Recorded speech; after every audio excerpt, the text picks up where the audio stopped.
Okay guys, we're going to try and do a little demonstration of how a Kettle Lake forms from the retreat of a glacier.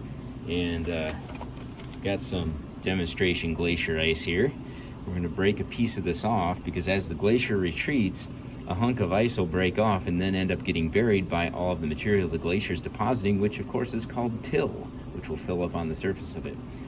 So we'll break a little bit of this here.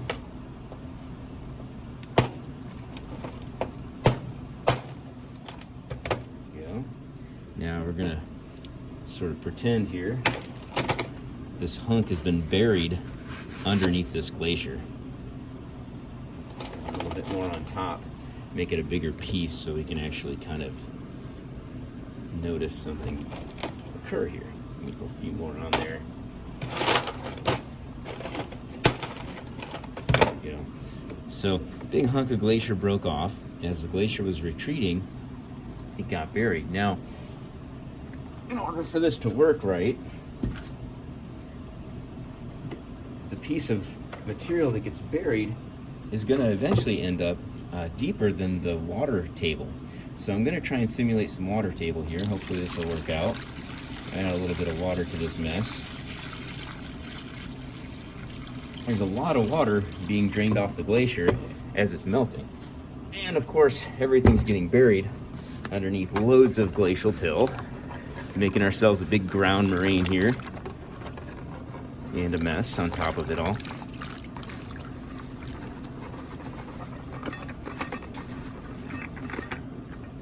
A little bit over here.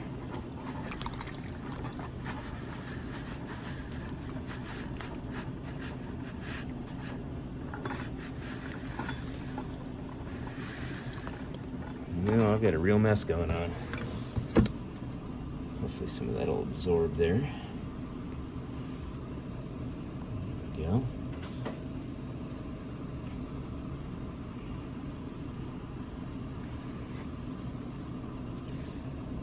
There we go. So as if I dig down, I should find the water table. Should be just right down here. I need a little bit more water. The water table just a little bit higher.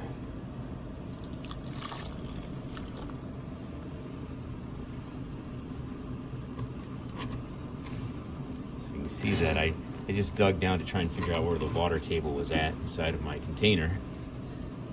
I think we're getting pretty close now. Let's see if that's the same all the way across. Should be able to find the water table on this side too if we dig down. It's about right there. It still needs to come up just a little bit.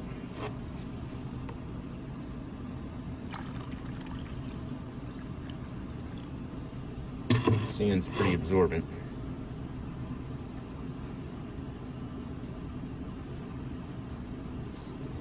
Absorbing a little bit there.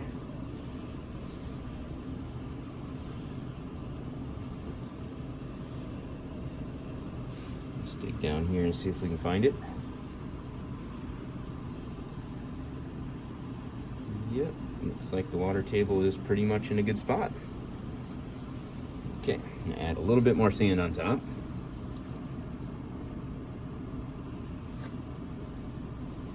Smooth things out a bit.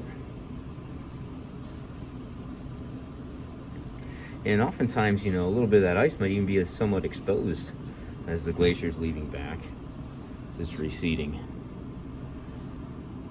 Yeah, it's like cooking. There we go.